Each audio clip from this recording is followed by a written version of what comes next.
This is Ryan Elliott for Boxing Social in association with Betford. It's press conference day. With me fighting on Saturday, Ellie Scotney. Ellie, how are you? I'm good, how you doing?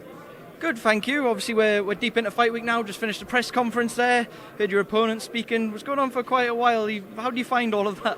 I didn't get a word of it, and I don't think the interpreter did. It was, she had her time and she made well use of it, didn't she?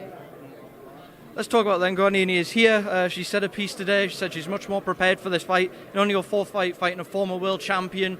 Why did you want to take this kind of a step now? Do you know what? I want fights that mean something and fights that ask questions, and I believe I'm ready to do it. So yeah, that's the reason. I don't want to have, someone that's just going to come in and, just fall over. I ain't had one of them yet anyway. But yeah, I'm buzzing to have a fight like this so early on. With Guanini, when she came over and fought Rachel Ball, she admitted up there she was here to survive. She didn't have the right preparation time. For you, she's had the same notice as you for this fight. Have you not kind of discarded that fight and watched other footage instead? Yeah, most definitely. A key thing is, Ball's 3 foot taller than me, so that's the difference. And we're completely different fighters. And like you say, she had 5 days' notice. I've completely discarded that, and I've looked at her when she's at her best. So yeah, I'm prepared for it. What do you make of her as a fighter? What kind of fighter are you expecting on Saturday night? Do you know what? Previously she's been elusive on the back foot, but I believe she's going to bring it on Saturday, and I think you're going to be in for an all-action fight. If you do come through this and you've got those rounds with a former world champion, someone who's done these championship rounds, how far away are you? How soon is that world title shot going to come? I believe, she was a legit world champion, so I'll leave that up to Shane. But when he says we're ready to go, I'll be ready to go.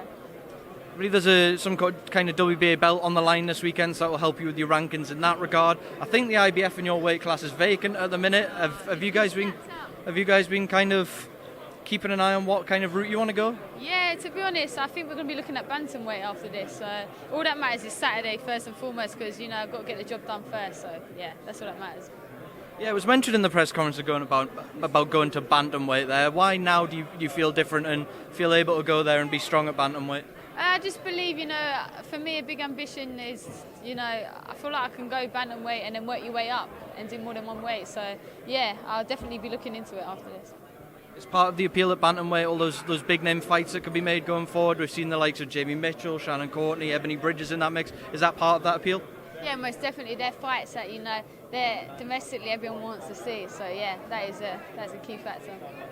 You're, of course, working with Shane McGuigan down there in McGuigan Gym. So much talent around. Try and explain what it's like to people, what it's like to be in and around that gym. It's crazy, the talent in there speaks for itself, but even the energy and the people, it's just a good vibe, and yeah, I'm buzzing to be part of that. So you look like you're fitting right in. We had Chris Billum-Smith heckling you during the press conference as well, which was nice of him to show his support. But with Shane and that link-up, if you had to kind of sum it up, what do you think the main things he's kind of instilled in you so far that have stuck with you? I think, punching with intent's been a key factor, and that hasn't come out to show yet. And just the self-belief, believing you can do something, and that's just a key thing that he really emphasises in all his boxers. So, yeah, it's the best place for me. Keeping an eye on the bantamweight, we saw Jamie Mitchell defend a title very recently. Shannon-Courtenay was at the Taylor Serrano press conference the other day, and she said she's confident of winning a rematch. She's even confident of stopping Jamie Mitchell. If that does get made, repeat or revenge for you? I think repeat. I think Jamie Mitchell looked very good against Kylie Skelly. She got the job done, and I just believe, it'll be a repeat again. And of course, main event this weekend, you are on the bill. Jacobs Ryder. Before I let you go, Ellie, I've got to get your prediction. Who wins and how? I'm going to put you right on the spot here. They're both good guys at boxing. I want to sit on the fence and get splinters, but I hope Ryder can do it. I believe he can, but I don't think the Miracle Man's done just yet. That's the truth. Right, Ellie, thank you for speaking to Boxing Social, and good luck.